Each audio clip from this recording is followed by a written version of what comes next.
Assalamu alaikum, hürmetli körülmenler.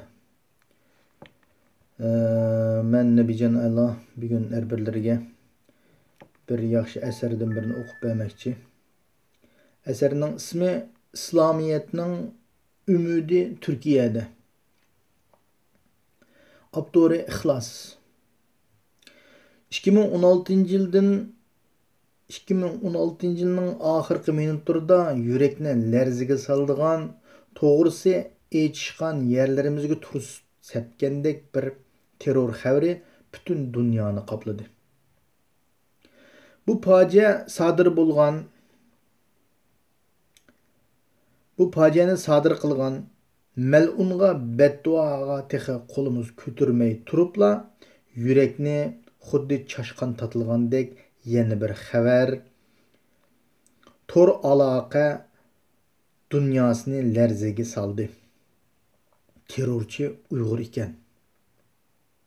Şunun bilen dünyanın həmmi yerdə iztirab bilen yaşavatqan, nemege muhtaç işkelligini, faqat üzülü bölüdügan, hiç kimnin qoluğa tama bilen qarmaydıgan, bu büyük millet xuddi ayni davirdiki Habeşistan padişahi Necaşi topulanga uçurganda Tüncü Türkümdeki muhacirlar dilg'ulluq bilen duaga qandaq qol kötürgen bolsa, bugün biz özümüzün haliga qol kötürdük. Ey Rabbim, bizning senden başka baş panayımız yok. Senden başka iyimiz hem yok. Senden başka yülençikimiz yok. Bizni yamanның küzüdün, yamanның tilidin, küfrünün suiqasdin saqlagın. Gerçi facianın dastlabki minutlarida Ustaz Habibullah Küsani bunda qilmishning mayli qandaq millatning qilishidan qat'iy nazar shariy jihatdan haromligini dalillagan bo'lsa-mu, Hamid Göktürk, Mirkamil Qashqari, Manas daryosiga o'xshagan peshqadam qalamkashlarimiz mal'unning Uyg'ur emasligini ko'p qatim qayd qilgan bo'lsa-mu, CNN Türkçe kanaliga o'xshash zamonaviy mas'uliyatchan aloqa vositalari terrorchining kimligiga texi aniq emas deb ehtiyotchan pozitsiya tutayotgan bo'lsa-mu, lekin A xabarga o'xshagan mas'uliyatsiz kanallar jamoat e'tirof qilgan ilmiy staji bo'lmagan atalmış obzorchi ve analizlar orqali bu voqeani Uyg'urlarga bog'lab bütün dunyoga tarqatdi. Hatta terrorchini Xitoyning alayida qismida maxsus tarbiyalangan deb bildirildi. Vatanda Uyg'urlar alayida qismda tura olamdi ekan. Aniqki yo'q. Harbiylikka qatnashgan Xitoyning her qandaq Uyg'ur Xitoyning chegara qismlarida, radiasiya qismlarida, havo armiya qismiga, davlat mudofaa alayida qismiga kirolmaydi. Asosliqi qurilish qismlariga taqsimlanadi. Ya'ni ular qurol tutish uyoq tursin. Aqallisi miltiq tapancha deganning soyisini ko'may, qishda qor tozlab, yazda tunnel teshib, yo'l yasab, 2 yilni tugitib qaytib keladi. Harbiy unvon olganlari asosan madaniyat, san'at, siyosiy sohada bo'lib, kasbiy unvon olganlari asosan yo'q deyarlik bo'ladi. Xeyr, ochiq alam insonga nima degizmaydi? Şunu mübarek İslam dinimizde açıklanğanda fatva berishni qat'iy cheklagan. Chunki g'azab aqlni kesidi. Hüküm qilish iqtidorini qalaymuqallashtirib o'tadi. Bizmi shu topda shu qazoga uchirganlarning oila tavobatlariga o'xshash alamlik hissiyotda. Biz Türk xalqini suyimiz. Siyosiy o'zgarishga yo'q degan tank va bronniklarining turgini tutalagan bu mislsiz qahramon millatning beshimizning ustida buyuk o'rni bor. Biz ulardan, ular bizdan.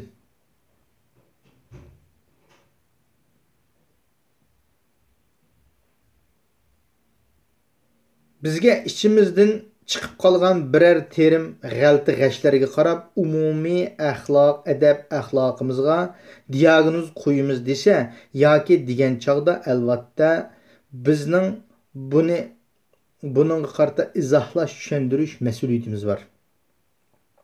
Uyg'urlar azaldan qanoatchan, halol mehnat amgi bilan farz deb biladigan, hech qanday kishiga zarar bermaydigan, o'ylabmi zarar verishni o'ylabmi qo'ymaydigan, balki boshqalarga ziyon zahmat yetkazib zarar berganlarni org'a olmaydigan oliyjanob millatdir.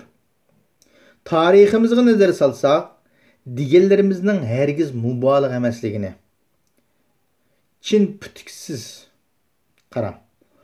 Dunyoning har qanday yerida tepilgan asar atiqlarga, yozma yodikorliklarga qarasangiz birli qavmga yoki birli millatga, davlatga mansub ekanligini bila olasiz. Ammo diyorimizda tepilgan har xil til yoziq tiki yozma yodikorliklarining til turi 22 xilga, yiziq turi 20 xilga. Bu yiziqlarning hammasi Uyg'ur tilini xotirlash uchun qo'llanilgan. Bu xil yiziqning 9'ida tilimizni xotirlashga ishlatgan. Har Uyg'ur xalqi, agar Uyg'ur xalqi bu qadar mehmondo'st bo'lmasa, bu qadar insofparvar bo'lmasa, vatanimizga kelgan bu sayyoh, bu yo'lchi musofirlar diyorimizda tarjima tadqiqot ishlari bilan qandaqmi bexaraman shug'ullanib, zo'r ilmiy meroslarini qoldirib qo'ya oladi. Hatta 1890-yili Kuchada tepilgan bir bet yiziq sanskrit yiziqining tarixi 600 yil oldiga surilgan. Shunga mashhur turkolog Rashid Rahmeti Arat mundaq degan. Dunyoning hech qandaq bir yerida bir davlatning tarixini ko'rsatib bera oladigan bunchalik ko'p materialning o'ttirg'i chiqqanligi ko'rilgan emas. Bu yerda tepilgan madaniyat asarlarining ahamiyati yolg'iz Sharq Turkiston bilan cheklanib qolmay, balki butun dunyo Iroq sharq tarixi uchunmi yangi yo'l ochib berdi. Biz yana bakmi xotirjamlikka ahamiyat beradigan tinchlik suyar xalq. Qarang. Manta, ugra, go'shnon, chuchura, lag'man, o'pkisib. Bu tamoqlarning qaysi birisi 1-2 soat qo'l tutmaydi. Bu xildik taomlarni tinch, xotirjam muhit bo'lmasa tayyor qilg'ili bo'lmas. Bularning hargiz urush malmonchiligida qolgan, yayloq suv izlab ko'ch-ko'ch shaklida yashaydigan xalqlar ixtiro va kashf qilinmaydi. Demakchi, biz uzun muddat tinch xotirjam yashag'achqa, mehmon do'st, insofparvar bo'lg'achqa hamma bizga yuzlangan, hamma bizga kelgan. Biz hammani xuddi bugungi Turkiya millatidek qo'ynimizga elib birga yashagan. Qarang qarindishim, bizga Turkiyada yana bir davlat, bizga Turkiyaga o'xshash yana bir davlat quchoq ichib baqdimi? Beshimizni silab baqdimi? Ayrim mahalla berib bina, uylardan o'rinlashtirib baqdimi? Ko'ch-ko'ylarning nomlarini olim siyosatlarimizning nomi bilan atab baqdimi? Yo'q. Yo'q. Yo'q. Ming qitim yo'q. Hüseyin Celilni kim tutib berdi? O'zbekiston. Ershidin Ismoilni kim tutib berdi? Qozog'iston. Ko'rganlik Uyg'urni kim tutib beryapti? Qirg'iziston. Gerçi bularning bizning Turkiya qarindoshlarimiz emasmi bular? Şemsiz Nacimni, Hüseyin Nacimni, Kamil Nacimni kim tutup berdi? Tacikistan. İsmail Qaracimni kim tutup berdi? Pakistan. Acaba bular bizning islomiy qarindoshlarimiz emasmidi? Ey qarindoshlarim, Türkiye yalğız bizning moddiy ehtiyojimizni qondirib qolmasdan yana ma'naviy ehtiyojlarimizni qo'dab beryapti. Masalan, Mahmud Qashqarni kim Uyg'ur deyapti? Yusuf Balasag'unni kim Uyg'ur deyapti? Türkiye. Uyg'ur tilini oliy maktab darsligi qaysi davlat ta'sis qildi? Türkiye. Ey qarindoshlarim, imonimiz bo'lmasa-mu, insofimiz, vijdonimiz, odimiyligimiz bo'lsin. Kimning tuzini yesak haqqini berayli, yaxshilikni berayli, garchi u kafir, mushrik bo'lgan taqdirda. Albatta, mening bu yerda deganim hargiz mazlumning ko'zi ishini surtib qo'yib, kafirga yaxshichoq bo'l deganlik emas. Balki nahaq qon to'kma, haqsizlik qilma demoqchi. Hasan Basri rahimulloh mundaq bir gapi bor. Kimning axloqi ustun bo'lsa, shuning dini ustun bo'ladi, debdi ekan. İnsaniyetga rahmat qilib avatilgan payg'ambarimizning hayoti qaraydigan bo'lsak, bundaq o'rnaklar nihoyat ko'p. Suyimlik payg'ambarimiz Taifdan qaytib kelganda Mudhim ibn Adi degan mushrik homiy bo'lib qanot ostiga olgan. Yaxshiligini ömür bo'yi unutib qolmagan. Hatto Badr g'azotida asirga tushganlarni agar Mudhim ibn Adi bo'lgan bo'lsa, kelib mushriklarga shafaat tilgan bo'lgan bo'lsa, men qabul qilatdim degan. Shu vaqada Mudhimning o'g'li Jabayir ibn Mudhim iymon etib musulmon bo'lgan. Endi payg'ambarlarimizning varislari bo'lgan ulamolarimizning nima deganligiga qarab boqaylik. Misrning mashhur ulamosi Muhammad Mutavalli Sharaviy hazratlari kechilik Bezmixonning portlashining halol harom to'g'risida so'ralganda bir yosh shunda so'rabdikin, debdi, sen ularni o'ldirsang nega kirdi deb yoshdan o'ziga savol qo'yapti. Albatta jahannamga, debdi. Yosh intayin temkinlik bilan javob berdi. Undaqda shaytonning insonlarni ozdirishga maqsadi nima deb so'rabdi yondirib o'lima. O yosh debdiki, ularni jahannamga kirgizish uchun.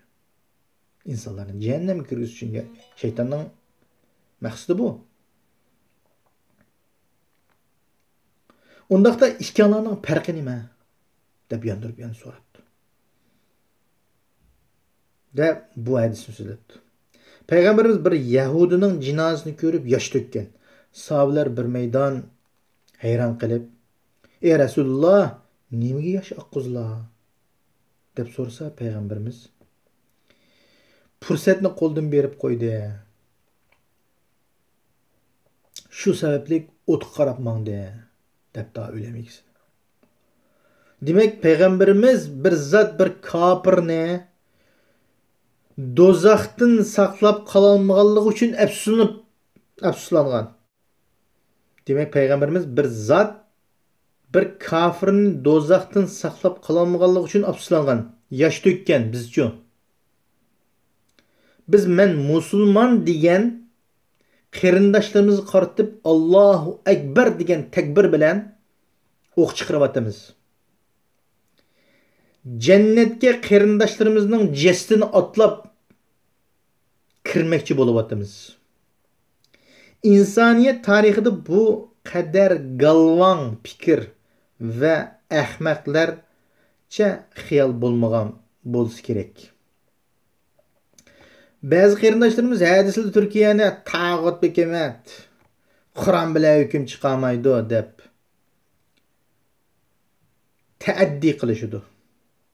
O'ylan qarindoshim, Turkiya 1923-yildan boshlab Cumhuriyet devri qadam qo'ydi. Bu jarayonda birdam Kamalistlarning davri bo'ldi. Birdam atizmchilarning davri surilgan bo'ldi. Birdam demokratchilarning qo'liga tushib, holi qolmadi. Yo'liga chiqib ketgan bir abga harvini o'ngshab so'rash uchun bir jarayon ketadi. Va hikmat kerak, mahorat kerak. Qarindoshlarim, ba'zida yordam beray desak, qo'limizdan kelmay, o'zimizni ko'zimizni paqirtib tasallidan boshqa ishga yaramay qolamiz. Rasulullahdek zotmo chorasiz qolgan, amalsiz qolgan, ammo Ammar ibn Yasir oilasini hammamiz bilamiz. Shu oila kelgan zulmga hech kim bir nima deyolmagan. Hatto Abu Jahilning oldiga berib, zulm qilmagan deb to'sishga jur'at qila olmagan. Oxir payg'ambarimiz kelib, "Ey Yasir oilasi, sizlarga jannatdan xush xabar berildi" deb tasalli bergan. Bugungi Turkiya bütün İslamiyetning va bütün musulmonlarning umidi bo'lib qoldi. Shunga bütün kufrning ko'zi Turkiyada. Ummatning ko'zi Turkiyada. Agar Turkiya chopinini silibli xilofat tonini kiyman deydi ekan, xilofat tonini, Aljeriyaning, Afg'onistonning, Misrning kuniga qoladi. Bununla ufqi keng bir millat va u millatga loyiq bir siyosun bo'lmasa, ati o'gün bizning hech nimamiz qolmaydi. Shunlashqa Yusuf Qarzofiydek, Ali Qardog'iydek mujohid ulamolarimiz birdek İslamiyetning umidi Turkiya deb aniq ko'rsatgan. Shuning uchun muhojiratdagi aziz qarindoshlarim, Turkiyani asrayli. Turkiyaning taraqqiyotiga kuch chiqarayli. Turkiya bilan hamnafas bo'layli. Turkiyaga duo qilayli. Oxirida bu oddiy yozmani 1890-yildan 1941-yilgacha yashagan yozuvchi jamoat arbobi Turkiston mustaqilligining avangardlaridan bo'lgan Mustafa Cho'qayning bunu hikmatli so'zi bilan oxirlashtiraman. Har bir turkning ikki vatani bor. Biri kindiq qani to'kilgan tuproq, yana biri Turkiya. 2017-yili 4-yanvar Turkiya İstanbul'da yezib qalamga ilindi.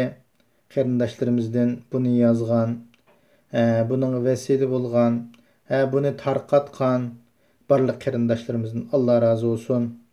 Shuning uchun qarindoshlar, bugünkidek Uyg'urning beshiga kelayotgan, bütün dünya musulmonlarining, jumladan Uyg'urning beshiga kelayotgan bu musibat kunlarda Allah bizden birlikni, baravarlikni, ittifoqlashgan hamkorlikni tavsiya qilyotidi. Shuni bizdan kutyotidi.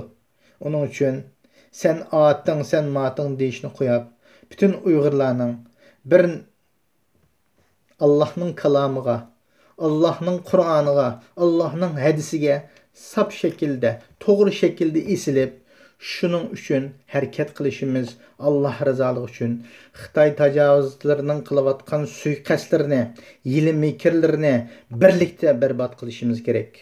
Birlikda qarshi chiqishimiz kerak. Bu o'yinlar hammasi Xitoy tajovuzlari tarafidan birlikda sistematik shaklda o'ynab kelyotidi. Faqat sahna İstanbul bo'lib qelyotidi. Hozirgi sahnamiz İstanbul'a yüzünüp kelyotidi. Onun için bu sahnede bizning bire purshinozning, bire artistning rolini o'ynab qolmayli. Buningga kep qolmayli. Onun için şu yerdagi tashkilotlarning, şu yerdagi jamoat arboblarining, şu yerdagi diniy ulamolarımızning ko'rsatmasi bo'yicha, yo'l yo'riqlari bo'yicha, cho'nglarimizning bizning yetaklishi bo'yicha shuning teklif fikrlari bo'yicha, maslahatlari bo'yicha qadamimizni oldi. O'zbeshimchilik bilan, o'zimizning tushuncha bilan hukm va fatvo ve söz harekettin yiroq turaylik. Onun için kardeşlerden hammalardan Allah razı olsun. Allah hammalarını doğru yolda kılsın. Hemmimizni müstehkem kılsın. İdiğimizni, düşmanımızını iniq dunyalaydigan, birlik, beraberlik astıdıca yaşalaydigan Müslümanlardan kılsın. Allah'a emanet olun. Esselamu aleyküm ve rahmetullahi ve